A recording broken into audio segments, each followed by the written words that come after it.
Now, without further ado, let's get straight into it. Many argue that a declaration of a state of emergency does not necessarily solve anything. Others query the Constitution as saying it does not provide for the suspension of executive and legislative arms of government. But a book, as authored by the former Defense Chief, General Christopher Irabor, retired, has argued that a declaration of state of emergency would help Nigeria address the insurgency situation. The book is titled Nigeria's Journey and the Boko Haram Conundrum. Scars is more or less one of the words that resonates in the title of the book. Yeah. I don't know if you've seen the position of his book, Yeah. which is now being backed by some retired generals as well, who led their thought in that direction, saying that if we declare state of emergency on the Boko Haram insurgency that's been with us for over decades now, the country's response system will be more on board to ending insurgency. Do you agree? On this program, we've discussed security issue often at times. And the issue of the book that is launched by the General Irabor, it's from its title, Scar. When rain is falling and the rain has not ceased, you can't judge the quantum. The theater of war is still on. So you can't know the level of scar you get from a war that's still ravaging. Because as a general, he was in the theater of war.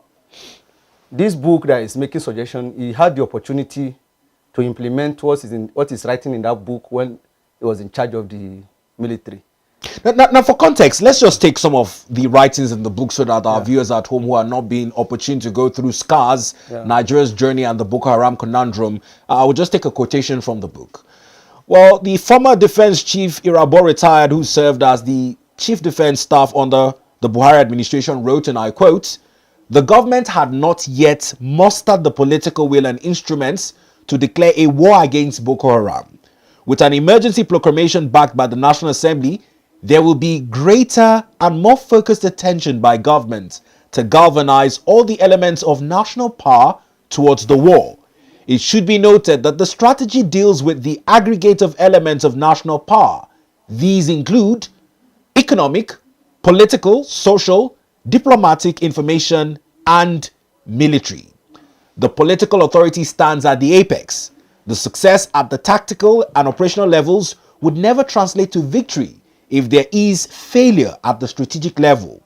Tactical operations alone rarely brings about the desired outcome in political situations." Unquote.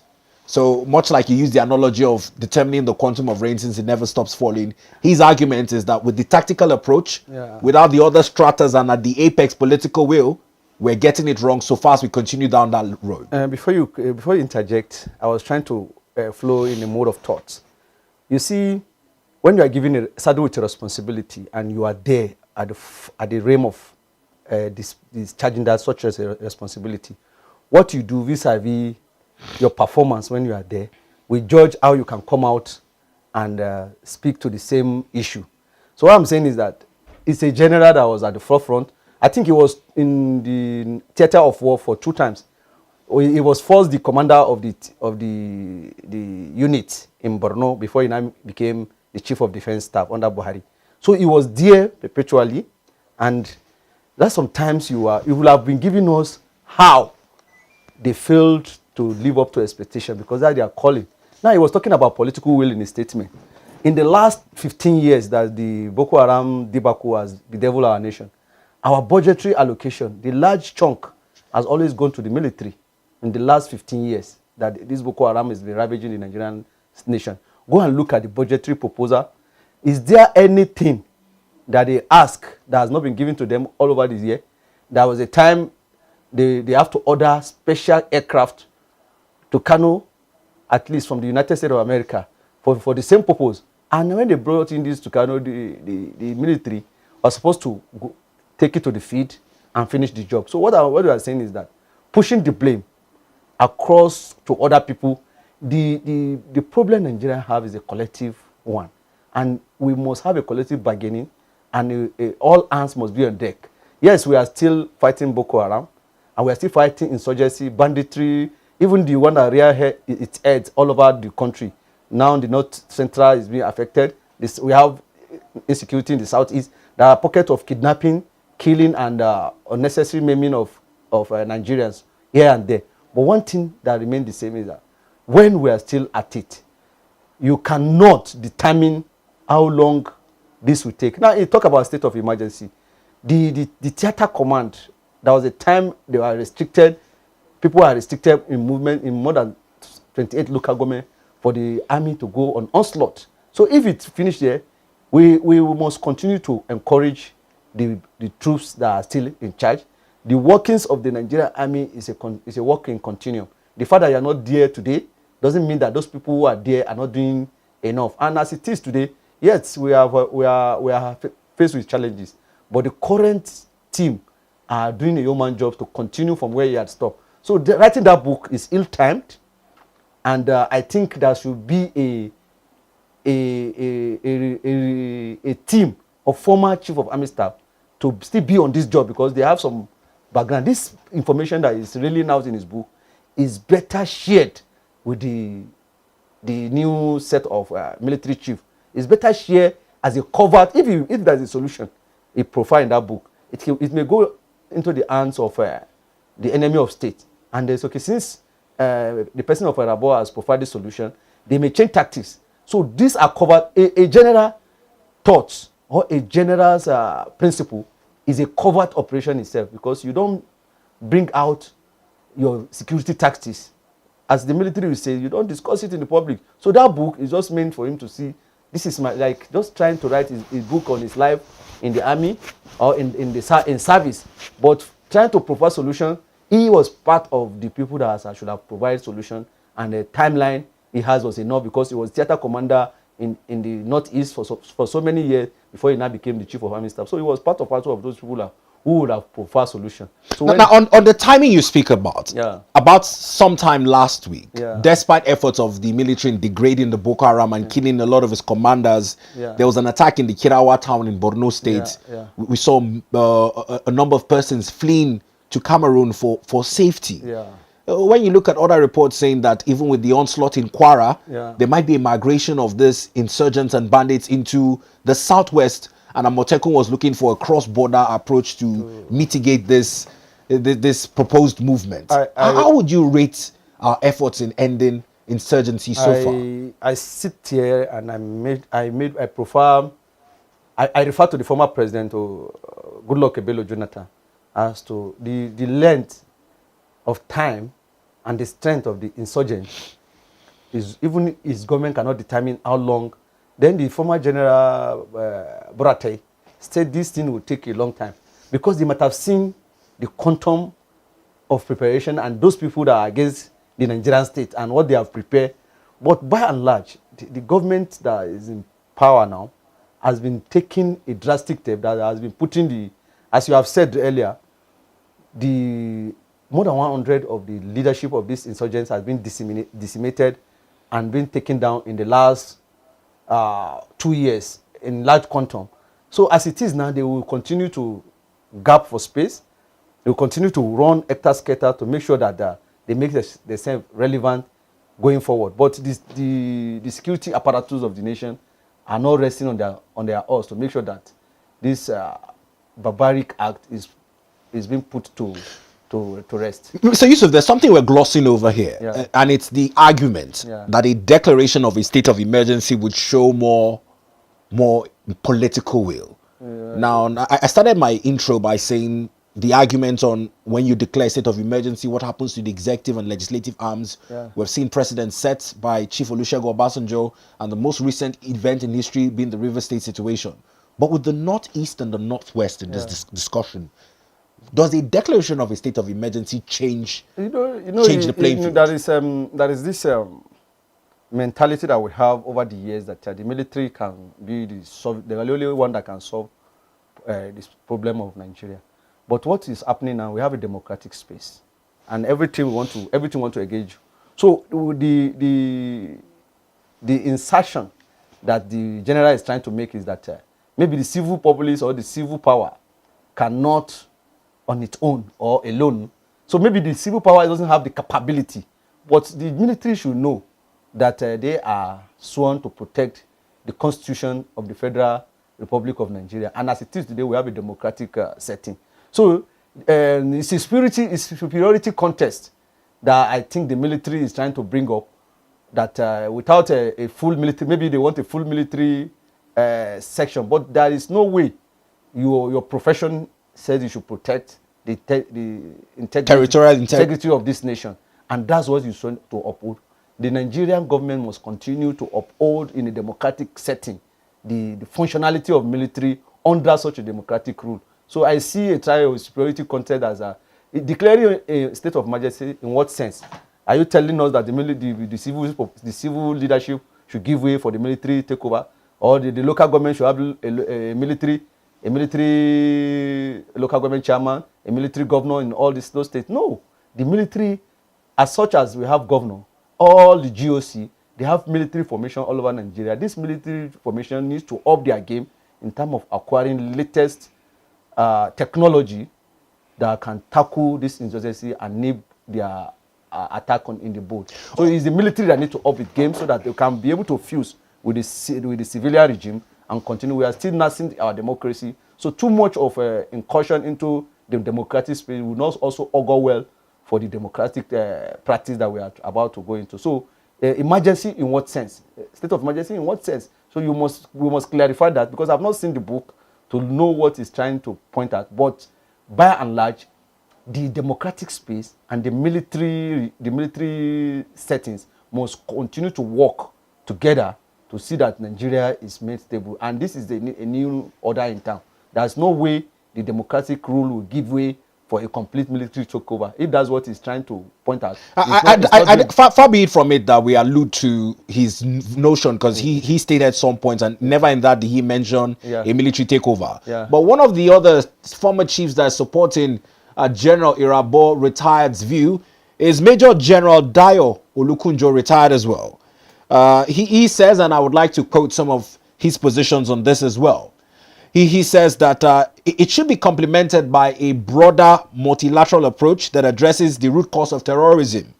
Quoting him, he says, I agree with him, but I like to say a multilateral approach should be added to it. I was in Maiduguri when we captured one of them. The terrorist was unrepentant. We have an elite traditional, spiritual, and military leaders. All of them play roles. He also goes on to say that when you are paying somebody 50,000 naira, you are not giving them all the equipment to operate. It will be difficult for them to sustain the efforts. He's talking about also the remuneration for soldiers. Yeah. You would also note that some of the most recent attacks in Borno, a military base was attacked. 4 soldiers paid the supreme price with the sacrifice of their lives. Yeah. What do you make of his position as he argues that better remuneration and incentivization incentives for the military persons would help in this war? You know, we are trying to provide solution to a problem, and here on this show, you see, go and check when the governors erode into the local government, pocketing the local government. That's when this insecurity fester is heard. The local government chairman is a man that executive. And the nature of the Nigerian military was set up in a way that at the perimeter, it's either you have a garrison, a command, or a tradoc, not far away from any local government. And likewise, the police station, recently, even the SSS, they have a unit that is attached up to the local government. Now, the local government executive can have a security team to monitor their land space. The moment they remove such structure, these Boko Haram were able to infiltrate. I'm talking away from how to solve this problem. There's non-kinetic. If local government are empowered, any executive of local government can form a security surveillance, and they will do early warning system. Because across in Niger State now, there's a garrison in Bida, there is one in New Busa. Around Jeba, there's a military command. In Kontogora, there's a military command. In Suleja, there's a military command. That's how the military structure. So if there's a local government, functioning local government in place, they will be able to reach out to the security apparatus close to their, and they will work in synergy. The moment you take away that local government structure, that's where the civil authority will come in. You must enforce that the local government autonomy is maximum to 100%. The moment you have that, the early warning system mechanism of security will be activated. Then the military itself must be able to cooperate with the civil populace. When somebody reports, you don't say, I'm waiting for command. Something is happening. There should be a mechanism to have a speedy reaction to such, because all the movement of these insurgents, they were being spotted, they have been seen, and people report to the security agencies. As I say, the SSS, the police, and the Nigerian army can nip this thing in the bud if they can work in close synergy with the civil populace. That's the from this is book, the emergency rule of a thing. Where it's pointing to is that the military must be given a full power to, and this will negate the basic democratic tenets that we are practicing now. So we must forge a way to continue to work together with the civil populace and the military, forging ahead. That's the best, universal best practice all over the world. In forging a way and finding a way to mitigate the ongoing issues, there's been divided opinion on a growing tradition of dialoguing with bandits. Yeah. We've seen some communities invite these bandits who come out in military paraphernalia, bearing arms, to community meetings where they sit down and discuss, and some levies are paid so that they find a peaceful ground with the bandits. What do you make of this growing? We have the kinetic and the non-kinetic. So dialoguing with... No, time before now, you don't know them. So you can bring them out and identify them. Identification is the first port of call in security. But what happens with the federal government's policy of no negotiations with bandits, no ransom payments? The negotiation now is from the local level. It's not at the national level. It's not the... So we're running different policies at different tiers. You see, what I'm saying is that I just proposed a particular analogy recently, just a while, that the local authority must be functional. So every local community have what is peculiar to it. Like the Borno issue, is the people of Borno that knows these people more than any other person. So if you want to solve the problem, they must involve the local authority in doing so. Then if you said you want to take the power to the center, the coordination of the security apparatus to the center, this problem will persist. But we must continue to use the native intelligence of a particular area so that we can solve the problem. How people react to some issue is different. Some people are aiding and abetting them in that community. So a local government chairman will be very close to the source of such information, and he will be able to use their own native. That's why the issue of neighborhood watch, state policing, those are the paraphernalia issue that should come to the table so that we can. Is it a failure of government that community persons have to sit down and negotiate with bandits? At some level, especially the state government. So in the interim, whilst at the top we have the federal government saying no negotiations, no ransom payments, the federal government has always make sure that the soldiers are kitted, they are provided recruitment. No, I'm not talking about. I'm just giving you. But the state government, what are they doing? Security votes are being allocated to them. They go into local government who are supposed to serve the third line charge in this security, because the primary responsibility of government is security. This includes the local government, this includes the state government. But when you deprive the local government of such participation, that gap will be left. So this issue of local government autonomy is not about maybe Asiwaju Bola Ahmed Tinubu want it or APC government want it. It's something that must be brought to bear if we want to solve this impasse that bedeviled our nation for the last 50 years. But what does this do to our global image when we see photographs of bandits having to negotiate with community persons for peace to reign? Insecurity is a global phenomenon. The Israel and Palestine, is it not insecurity? Because Hamas said, you must do this, if not, I'll bomb you. The same thing. So if Israel can be looking for Hamas at this 21st century with their technology, and every night they have to spend nothing less than $10 million every week just shading bombs on the location where anywhere they sniff Hamas. So what I'm just saying that's peculiarity to insecurity all over the world. We should judge our home within our space. What is the problem? So the image, America has more than 200 military bases in other people's countries just to make sure that America is secure. So insecurity is something that is a global phenomenon that needs to, even China that is coming into Africa with Belt and Road Initiative is to make sure that the economy of China is secured outside China. So insecurity has some multidimensional approach and multidimensional angle to it. But what I'm saying is presently is a global phenomenon that's hardly a country will go, they will not see insecurity here and there. But we must find a way to solve ours with our local native intelligence and gather resources and information across our land. Every hands must be on deck. Apportioning blame at this point does not even arise because it's a failure on all sides, both the military, the government, and whatsoever. The Nigerian military is known as one of the third most efficient military in Africa. So what happened to our military that you cannot curtail? So it's because it's an internal strife and it needs local native intelligence to curtail. Well then, let's turn our attentions to other issues in the news this morning. And another topic of discourse is an ultimatum is issued by the Academic Staff Union of Universities, ASUU, a 14-day ultimatum to the federal government, as the non-academic staff union, NANS, is also threatening a nationwide shutdown over unmet demands. Now, this has been a lingering issue, despite efforts to, ensure that part of the agreements as agreed upon several years down the line are implemented. It almost seems as though there's a relapse. Is that the best word to use? ASUU and strike, they have become 5 and 6. Should this be the norm? What I would just say is that even from the inception, I think ASUU was established in 1978 as a body, and 1978 date is about 46 to 47 years. I think you are with me. Now, if you look at it, in the life cycle of ASUU, they have embarked on more than 24 strikes.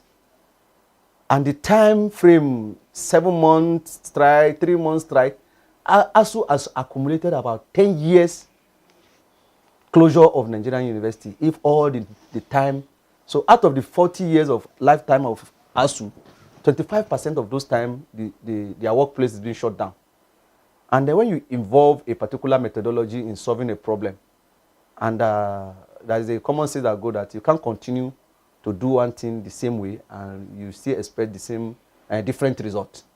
So the era of the use of strike in workplace settlement of rift, I think is becoming outdated, because the federal government and the Ministry of Education, who are supposed to come to the table, have evolved and developed a tactics to say that they cut off the bluff of ASUU over the years. And I think ASUU should evolve another methodology in solving the impasse. Because if you have 10 years out of 40 years on strike, in 10 years you will have produced 3 sets of graduates. Maybe if the course is 4 years, so in 10 years you will be about to produce 3 sets of graduates. If you look at the time that ASUU are out of classroom. What other means of ventilating their grievances apart from the constitutionally provided one in terms of strike should they explore? No, strike is not the only option. In labor, that's what I'm asking. What other labor relations dispute, you must evolve in a new tactics. Let me give you an instance. When the independence, when Ghana was given independence, Kwame Nkrumah sought the British to help in building the Volta Dam. But the British see that you are reaching far beyond your, because as a new nation, what do you want to do with them? But the vision of a Kwame Nkrumah for Ghana is to make sure that there is power to drive the future, the economic future of Ghana.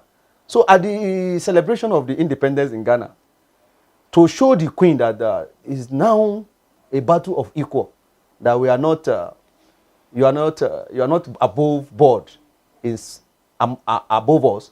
The president of Ghana, then Kwame Nkrumah, have to invite the Queen of England to a dance on the ballroom of the State House in Accra, to show that now is a battle of equal. We are no longer the colony you used to have. So what I'm saying is that subtle dance touches the heart of the decision maker in the United Kingdom. and the Volta Dam was approved for construction with funding from the colonial master. So what I'm trying to say is that there are ways in which you go about solving problems. Like this present administration now has shown the willingness to giving education its right place. One of the demands of ASUU is the welfare of students. And you and I know this present government. Let's list them out so that we carry those at home along. Yeah. The union listed its demands to include the renegotiation of the 2009 agreements between ASUU and the federal government. That was top on the list. Renegotiation. Yes. Okay. Sustainable funding for universities, revitalization of public universities, and an end to victimization of its members at LASU. Okay. They also included the payment of outstanding 25 to 33% salary arrears, resolution of delayed promotion arrears spanning over 4 years, and the settlement of outstanding third-party deductions. This was off the back of the meeting held on September 28th, as signed by the ASUU president, Professor Christopher Piwuna, in Abuja here. Yeah, it's on 28th, September 28th, on Sunday, last week Sunday. So if you have 2009 federal government renegotiation, the state of our public universities, which you'd agree, a lot of them are, the facilities there are nothing to write home about. 25 to 35% salary arrears as well. These are very congent issues. Yes, that's why spanning 4 years. When I started this discussion, I said alternative dispute resolution mechanism must be evolved. This present government has the interest of the education sector. I'm not talking about university, quote and unquote. Now, if you continue the way of strike, they will allow you to go to the strike. Time will come. You will still your middle ground. You come to a middle ground, and your objection or the reason why you are on strike will not be met. If they allow, using your words, allow you go to strike, doesn't this speak of neglect from the part of the government? Should the government allow for a strike? You see, I don't know. We see the priority given when Dangote, Nupeng, or Pengasan have an issue. It is resolved in almost 2 or less days. But when with ASUU, several years down the line, when I know your strategy, when I know the way you are approaching me, I will prepare a ground on how to beat you. Because I already know. It's what I don't know that I cannot attack. To whose detriment? The students or the professors who have lived the best part of their lives? Your product speaks volume of who you are. Like a company, a baker will be known for the quality of the loaf of bread he bakes. Then a driver will be known by the successful journey he embarked. A pilot will be known by the route he has flown. Now, if I brought out a statistical derivable. In 40 years to 48 years or 47 years of the existence of ASUU, they have went to strike for 10 good years. And they are still one of the... Whose fault? Well, let me give you... You see, tactics very much... But whose fault? You see, the society is interwoven. Atari Jega was the pioneer president of... ASUU. After, there's also been union of university teacher also. Later, metamorphosed to ASUU. And it started with Babangida regime. The first known strike that went, it was when Babangida was in charge and the IMF an issue that not even bother, but they know that if this IMF coming, so they use the ASUU as a tool to make sure that today the IMF has been implemented, ASUU strike is still on. Do you get what I'm saying now? What you try to fight on, has been brought to the people. So your tactics must evolve a way to be able to defeat. That's what I'm just trying to act on. There are but now you've talked about the organization. On the part of the government, what does the government need to resolve to ensure that these demands are met? This present government said, number one, the proliferation of new universities should be stopped forthwith so that we can manage. We have about 200 universities spreading across the length and breadth of Nigeria. In Kwara State alone, we have about more than 10 universities. So for the land size of Kwara State, about 32 square kilometer, 16 local government. That means after each local government, they have virtually there's a university to cater for each local government. If you look down, we have polytechnics. So sometimes the government said, no, stop university. Let's see how we can use the funding we have. So now they have shown a direction that the university sector is in the heart of the government. That's what allows the Minister of Education said. Now, no more registration from the National University Commission. That's the first step. How can ASUU go in? Okay, now that we have stopped registration and there's more funding coming to the government from the removal of subsidy, how can you carve a niche for yourself in that new order. But if we want to be realistic, when you look at the pay package of these lecturers who are supposed to be saddled with the responsibility of churning out graduates that can compete globally, their salaries as compared to political office holders are not at par. And is it wrong that they're demanding for better wage packages, 25 to 35% salary areas that have spanned over the last 4 years that have not been attended to? So what I'm saying is that you can demand for anything you want. You can go for anything you want to go for. But how you go about it is very, very important. I'm not saying that they are well paid or their pay check is very... But there's a comic actor, this comedian, that said, within Thunder and ASUU, I don't know who strike the most. And you know, when rainy season come, Thunder strike are eminent.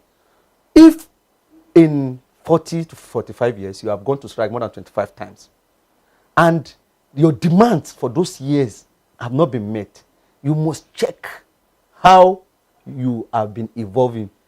Okay, in India, they have university system. They have lecturers. In South Africa, they have university system. They have lecturers. But you make it look as though it's in ASUU's power. Shouldn't the government prioritize the welfare of teachers? Let me give you the... Apart from ASUU, let me just bring it because it also correlates to the topic of education.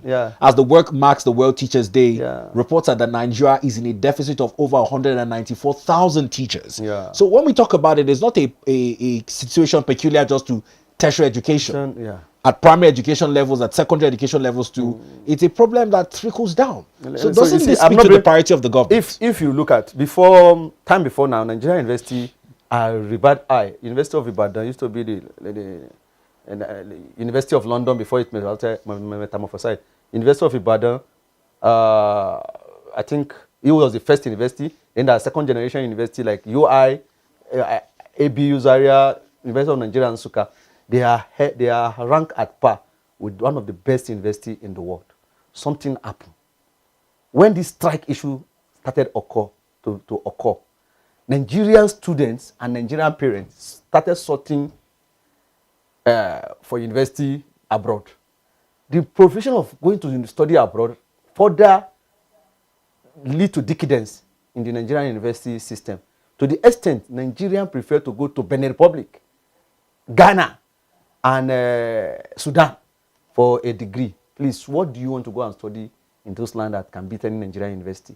I'm not underrating those countries, but Nigeria is not in their class as far as I'm concerned.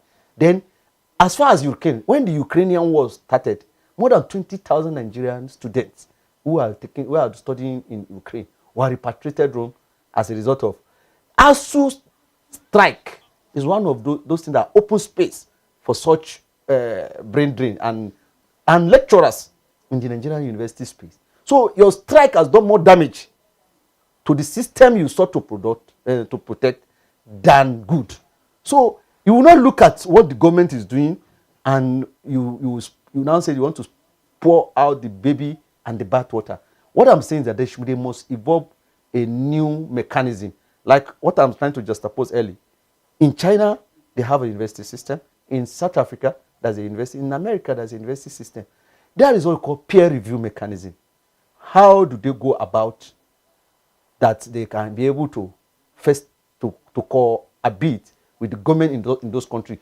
Mind you, China and Russia, they are a communist state where decree are used, but the university system still thrive maximally to the extent that you can never hear any labor dispute from the education system in such part of the world. I think the ASUU and its minder should borrow a leaf from such system so that we can put this in place behind us. To lose 10 years, about 10 years out of 40 to 45 years is something that we need to checkmate so that going forward, the university system will thrive. Look at when the University of Ilorin pull out its academic staff out of ASUU. The Better by Far University has been doing marvelously well, one of the best university in Nigeria, because ASUU were proscribed from the university space, because ASUU activities has make the university system to be stagnant No, that's not entirely correct. No, Mr. Yusuf. I'm trying to talk about University of Ilorin. The activities of the university picked up maximally, and in the last 10 years, on to 15 years, University of Ilorin is one of the best ranked. And what do they do? Because this issue of unionism, just to cut in so we can touch on another issue, is not one peculiar to the education institution alone. And even in the education institution, with the rise of ASUU, there was also the rise of KONUA. The debates on whatever politics was driving whatever union forward does not mitigate genuine demands which have been listed all the way back to 2009. And you and I will agree that for better progress, there needs to be a constant review of whatever agreement it is, even if it's negotiation of minimum wage. Even the National Assembly agrees that this should be reviewed after 2 years because it is in the law that after 5 years, exactly, minimum wage should be reviewed. Exactly. What I'm trying to let us buttress this particular discussion on is that any tactics you employ for 45 years that's not working, you should in terms of negotiations with the government. Yes, you should rejig it. Strike is is no longer fashionable in modern times. In the AI there is a student at the fortress of university doing this project that have a solution to this conundrum that ASUU need to explore. So we have lived, that's everything for each age. So we have evolved. What are they doing better outside this country? Sometimes they will say universal best practice and the way they do it in other climes. Is their teachers union in those countries, did they resort to strike in getting their problem solved? Fixed. So if they now evolve what they are evolving in other parts, I think we can solve this impasse once and for all, and we will have a smooth calendar in our university space. All right. In moving on, the quality of education and the quality of graduates churned out from universities in Nigeria remains to be one that is much debated upon. Whilst this is debated upon, issues of certificate forgery have also garnered traction over the years. The most recent follows a 2-year investigative report by the Premium Times, one focused on the Minister of Science and Technology, Mr. Uche Nnaji, whose UNN certificate had been in debates. This morning, the Daily Trust newspaper and the leadership lead with stories that find it to be admitted by the Minister of Science that his acclaimed certificate from the University of Nigeria, Nsukka, was not issued by the university, one that was presented during his appointment as a minister to President Bola Ahmed Tinubu. Now, following this revelation, there is mounting pressure on Mr. Uche Nnaji to resign his position as the Minister of Science and Technology. I don't know what you make of it, Mr. Yusuf, but this is another issue of certificates involving another public office holder, not the first in recent years, but these allegations of certificate forgery are quite weighty, and when it comes to public office holders, more scrutiny has been placed on it. What I would just say is that when I read through this, I was so down, but one thing I know that if this is true, the minister is gone. The minister is gone, meaning that the president will drop him, or he should do the normal. If this is true, as far as ASUU-led administration is concerned, the minister is gone. Why I'm asking gone is because and it's no longer is by hold on, Mr. Yusuf. In other climes, you know, once things like this get this dirty, we see people resign from positions. But people say in Nigeria, people rarely resign even when it is true or false. I've tried to reel out a principle someday here that if it is possible in Nigeria, it will be done. For someone to resign over controversies surrounding his office. If it is possible in Nigeria, it will be done. If it is not possible, it shall be done. And if it's not possible at all, Nigeria will find a way out to do it. So what I'm saying is that we have to have this thick skin to see something that is wrong and still want to live through it. So it's our way. So, but as far as I'm concerned, the moral ground that Asiwaju Bola Ahmed sits on, I know if this thing is fine because. But that's my question. Should it behove on the president or individual concerned? Because you make it look as though the individual doesn't have a role, depending on what the president says. People we are dealing with. Okay, we will just talk about security. A woman in the community supplying diesel to bandits who are attacking our community. This is the type of people that we are. So the soldier have to trail her, the security will trail her and see how she has been moving, so that they trail her to the bandit, decimate the bandit, catch her, and she explained that she's doing it to people that are giving you problems. So the minister's issue, first, El-Rufai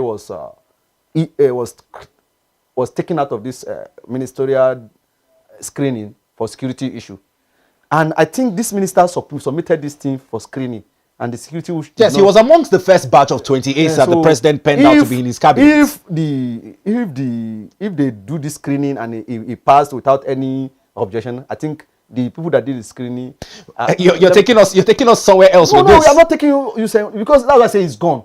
Because the president... But you're raising... don't get me wrong. You're raising pertinent questions because people had also criticized that take a bow and move screening that is done at the National Assembly. It's not... I think it's not a formal... A formal legislature. No, they make it look as though it's take a bow for everyone. It's also revolve around what we are saying. If you continue to do something the same way over time, and you expect different results, you will still be having this.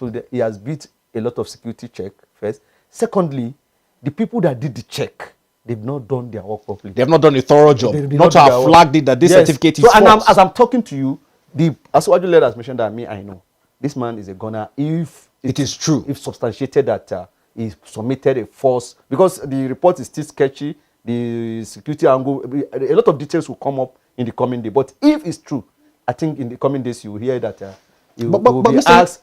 Look at the way Beta Edu was taken care of. Immediately, the president called her for a meeting. The former finance minister as well, Kemi, over her NYC. I'm just giving I'm talking about ASUU-led administration. Beta Edu, the former minister. In terms of material, when the money was the controversy. Yes, you fly to Kogi. You took a flight to Kogi. Kogi does not have a airport. How come? So when there is a lot of impasse as to her name, the president eased her out without any noise and handed her over to the EFCC. So that in the coming days you will hear from the presidency that this man is no longer is owning a very sensitive science and technology is the driver of the development of the world. So for somebody that doesn't have that forgery certificate, it doesn't own the moral ground to be a minister in that ministry. But what does this speak to? It will be my final question as well. Yeah. The ambitions of individuals. Over time, you nurse it in your innate desire to rise through the ranks, whether in an elective position or an appointed position. I know people will argue that our constitution does not stipulate what is required as your highest certificate to attain for any office in the country. Yeah. That would be another question. Should it be reviewed? But as an individual, you nurse these ambitions. Yeah. Why not take the pains to go through the institution and obtain whatever certification is required to meet your ambition? When we started this democracy, a certain speaker, Toronto, Canada, impasse. It's not today. Some people have mind. Their mind is at their back in terms of what they want to achieve. And they want to cut corners. So what I'm just trying to buttress is that the constitution asks you maximum of maybe secondary school. Why can't you present the secondary school? Let me tell you one thing that I deduce. No university in the world have faculty of success where you train how to succeed. So success sometimes is innate. So a secondarian can have the push to take the nation to the next level. Best leader in the world that have turned things around and people that have too much qualification. Gandhi took India to where it is today. Nelson Mandela moved South Africa out of apartheid. It's not by the virtue of education, but the innate leadership quality that they possess. So these are the issue that if you strive to become a leadership, is it inborn in you? Do you have what it takes? It's not about certificate than what the local parlance they will call certificate. Do you really have what it takes to weather the storm of leadership? So, but if I deduce from me, do you think it's behoving for a constitutional review to stipulate whatever office and whatever certificate should go commensurate with it? In democracy, larger population of Nigeria will be deprived of the ability. If I have a secondary school certificate and I can coerce an opportunity, I can bring people together and make them to work and coordinate. That's leadership.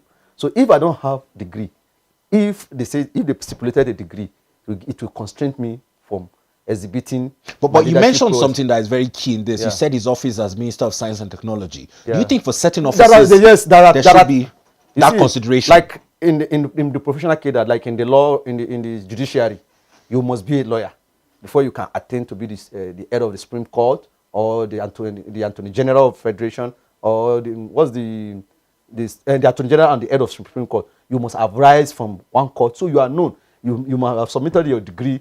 So that's in the professional realm. Then in some key ministry, like David Umahi, he's an engineer. He's the one saddled with what was the scientific knowledge the minister acquired. Maybe that's why sometimes by the time you are looking for a ministerial appointment in the political realm, you know the ministry where you might likely want to work. You yourself, you know where you have the CV. Some people do not go to school, but they have excelled in a particular realm, which they don't have basic training on.